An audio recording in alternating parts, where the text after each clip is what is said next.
those of you that are walking in, the power went off, and so the Wi-Fi went off, so that's what the beeping is, and I don't know how to take care of that, so we're just going to embrace it as background noise. That's lovely. So welcome all of you to our beautiful center as we celebrate this day and we explore this idea of perfection, imperfection. So, the joy of perfectionism. How many of you say, I love perfectionism, I'm good with it, it's worked for me. It's been such a gift and such a blessing. Anyone? So isn't it interesting if and when we ask that question, how is perfectionism, how does it feel, how does it work for me? What is the first thing that comes up? What's the first thought you have, the first feeling that you have when you hear this thing, perfectionism? Anxiety. Anxiety. That should tell us something. What else? Pressure. Groaning. Groan. What else? OCD. Self-judgment. Self-judgment. Fear.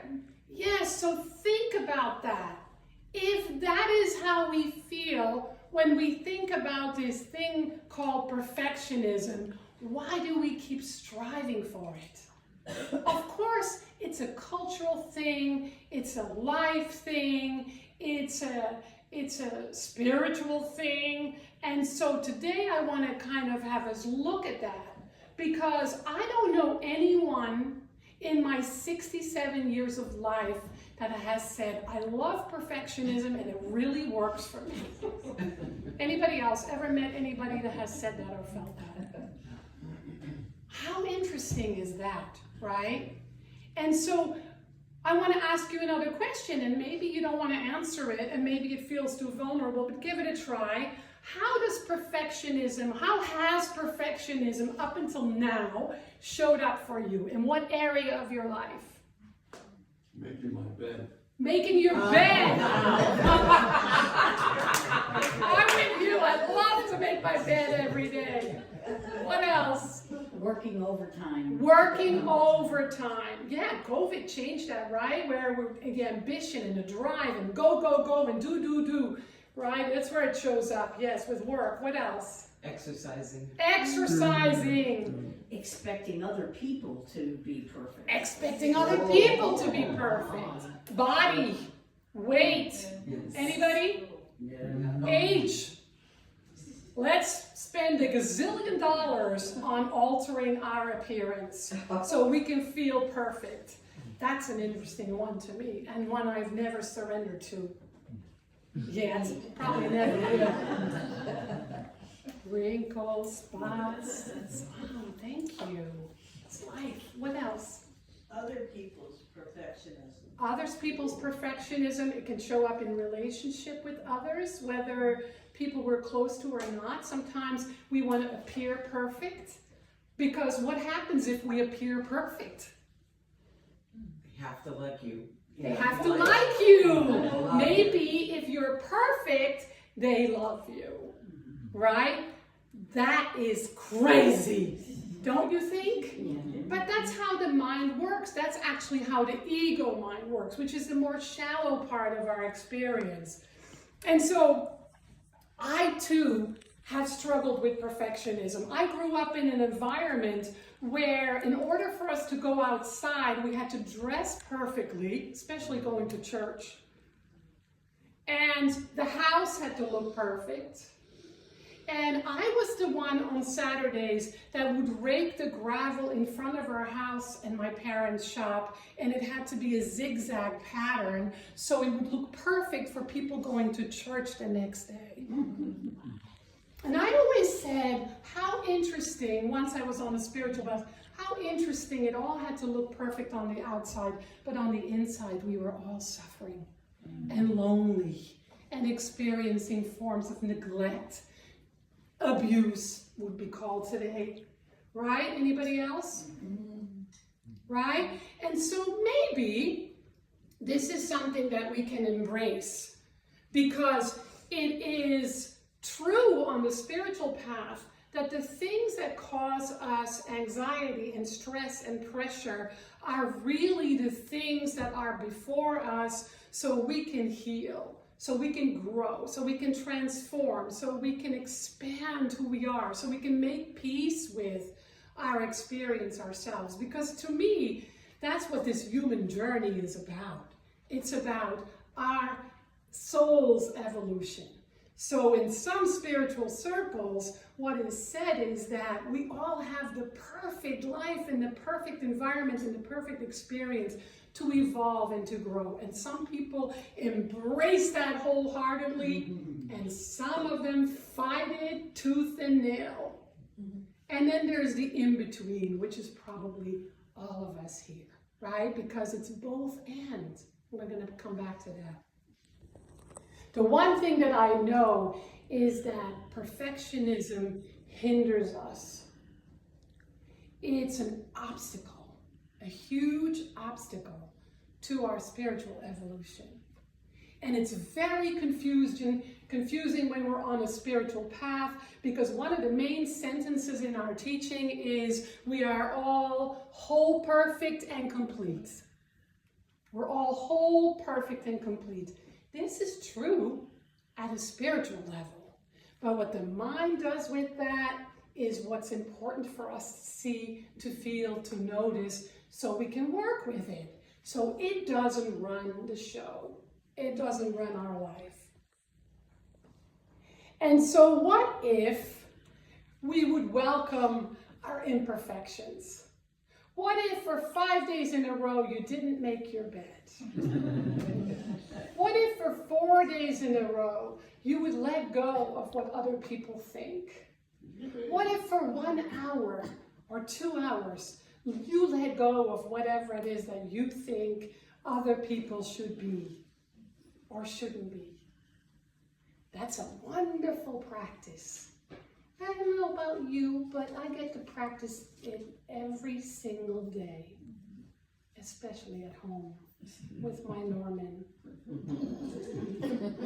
Sometimes, I'm telling you, but the beauty is that I don't have to make it about him or take it out on him, which I forget all the time.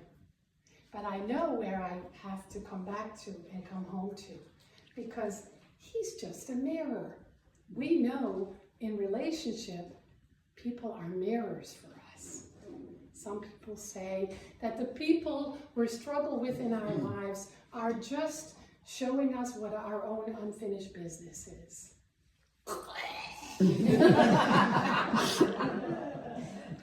So think about where it is that you have strived for perfection, because what I can tell you today, as much as I was raised with perfectionism, I have healed so much of that. I have let go so much of that. And oh my God, what a freedom, what a relief of burdens, what a joy to not have to be anything I think people want from me or how I should be or shouldn't be, but to have that freedom to just be who we are. It's such a beautiful blessing and a gift that we give ourselves, right? So let's say that you were to pick one imperfection, one flaw you might have. Anybody here have flaws? Because I might be talking to the wrong. Anybody here have flaws? What's one of your flaws? Shout it out. Huh? Procrastination. I own that one. Huh? I own that one. I know that one, yes, procrastination. What else? Clutter. Clutter. Judgment. Judgment. Overeating. Overeating. Thank you for your honesty. Fear, anxiety, right? Worry. Right? Anybody else have one that they're brave enough to shout out? Yeah, putting everything in place. Putting everything in place. Yes. By the way, this is not, well, it is recorded, so you will be on that. So what if you said, I am going to choose a flaw and I'm going to embrace that flaw and I'm going to welcome it. And I'm going to use it as a way to expand my consciousness, to open my mind, to open my heart, to trust more deeply, to learn some things about myself and to make a choice whether this is something I would like to be free of, or I choose to say, I'm gonna rock that one. Because you know you can. You can choose to pick a flaw and say, I'm gonna rock that one. My teacher used to say, if you can't hide it, paint it red. I have never forgotten that, and that's 100 years ago. And so notice where you strive for perfection, and then see if you can work with it in a more relaxed way, either to embrace it or to choose to heal it, to transform it, to dissolve it. Because that's the only way that we can embrace this human experience, this particular journey, this particular body, these particular relationships, this idea, these beliefs about health, money, creativity, work, relationships. And then they become a gift and a blessing instead of a burden. And that's the choice that each of us has to make this lifetime. Because if we don't make that choice, it blocks us. It blocks our purpose. It blocks our desires. It blocks our longing. It blocks our calling. It blocks who we are here to be in the world as an individualized expression of the one. And so it's a different way of looking at perfection, right? I have this quote, and I don't know who it's by, but it's sitting on my little artist desk, I guess it's called. It says, you're perfect just as you are. And two, you could use a little improvement. Isn't that great? It makes me laugh every time I read it, or I say it, or I think it. Because who cannot use a little improvement? All of us. And if we can make space for that, for ourselves and for each other, what a blessing, what a grace, what a different way to live. And so what that means is that we are willing to practice the thing that we all want the most, love and acceptance. We cannot get it from somebody else if we do not give it to ourselves. And it kind of starts in this moment with ourselves. And so Annie Lamott, who is a lovely author, if you haven't read her yet, read her.